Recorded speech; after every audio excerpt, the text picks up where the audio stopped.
Voici ce que Jean déclara lorsque les Juifs de Jérusalem envoyèrent des prêtres et des Lévites pour lui demander qui es-tu. Il ne refusa pas de répondre, mais il affirma très clairement devant tous, je ne suis pas le Messie. Ils lui demandèrent, qui es-tu donc? Es-tu Élie? Et Jean répondit, non, je ne le suis pas.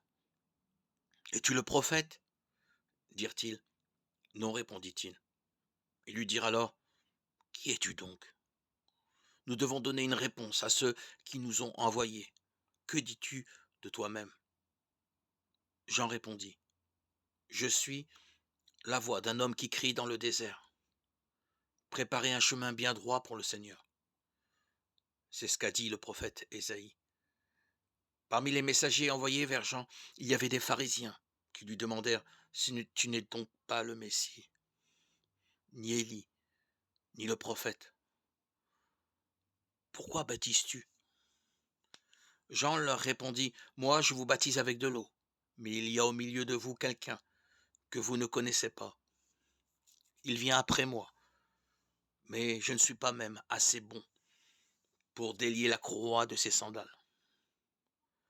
Tout cela se passait à Béthanie, de l'autre côté de la rivière du Jourdain, là où Jean baptisait.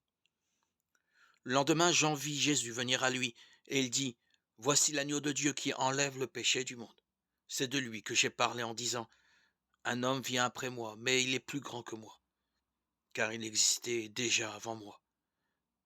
Je ne savais pas qui ce devait être, mais je suis venu baptiser avec de l'eau afin de le faire connaître au peuple d'Israël. Jean déclara encore, j'ai vu l'Esprit descendre du ciel comme une colombe et demeurer sur lui. Je ne savais pas encore qui il était. Mais Dieu, qui m'a envoyé baptiser avec de l'eau, m'a dit, tu verras l'Esprit descendre et demeurer sur un homme.